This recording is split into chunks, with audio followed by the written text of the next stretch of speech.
Asian rivals flawed Maldives poll. The Maldives is set to vote in a heavily criticized election that will be closely watched by India and China. The Indian Ocean archipelago is best known overseas for its clear waters and high-end resorts, but its government stands accused of crushing dissent. President Abdullah Yameen has embraced China, while his opponent, Ibrahim Mohammed Saleh, is seen as leaning towards India and the West. The European Union and US have voiced concerns about the election. Both have threatened to impose targeted sanctions if the democratic situation does not improve. The Maldives is made up of 26 coral atolls and 1,192 islands, and tourism is a vital part of its economy. More than 400,000 people live there, but its future hangs in the balance due to climate change. What's been happening? The archipelago has been gripped by political upheaval in recent years. In February, the Supreme Court quashed the convictions of 9 opposition figures, among them exiled ex-president Mohammed Nasheed, who was ousted from office in 2012. But after President Yameen declared a state of emergency and ordered the arrest of 2 judges, the court reversed its decision. The move was seen as a sign that Mr. Yameen, who is seeking to win another 5-year term, would not tolerate any challenge to his rule, and sparked criticism from Washington, London and New Delhi.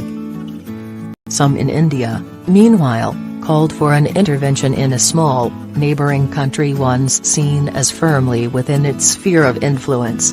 Mr. Nasheed also appealed for Indian military intervention. What does China have to do with this? As part of Beijing's push to gain strategic influence and carve out new trading routes in the Indian Ocean and beyond, it has lent billions for huge infrastructural projects in Pakistan and Sri Lanka, and operates key ports in those countries, to the chagrin of India. Under Mr. Yameen, the Maldives has also welcomed Chinese money for major projects and signed a free trade agreement. More tourists from China now visit the Maldives than from any other country. Analysts say that Beijing fears any change in government that could affect its interests, while India is concerned about Mr. Yameen's cozy ties with its regional rival.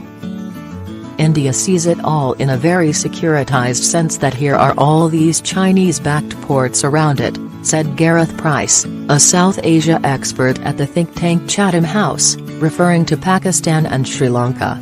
Delhi thus sees China's lavishing of loans on the Maldives as part of a wider strategic ambition to secure another foothold in the Indian Ocean, he added.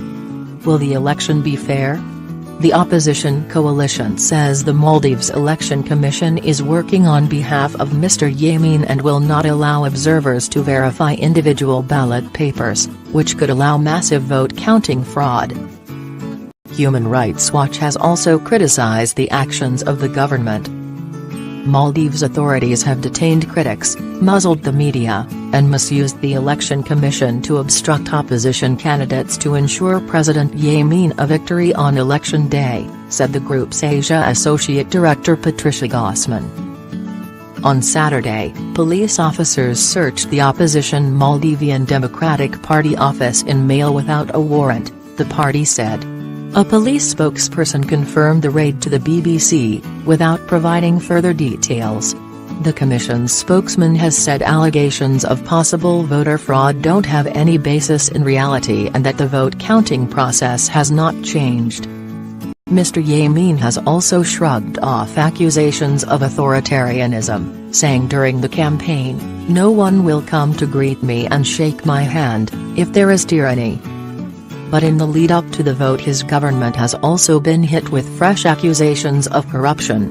Journalists from the Organized Crime and Corruption Reporting Project said they had found that dozens of island leases had been given out to developers without public tender in 2014 and 2015, and alleged that Mr. Yameen's office was recorded as intervening in at least 24 deals. Mr. Yameen has denied the allegations. His half-brother, Maumoon Abdul Gayoom, ran the country autocratically for 3 decades until the archipelago's first ever democratic vote in 2008, which was won by Mr. Nasheed. Mr. Gayoom was jailed in June.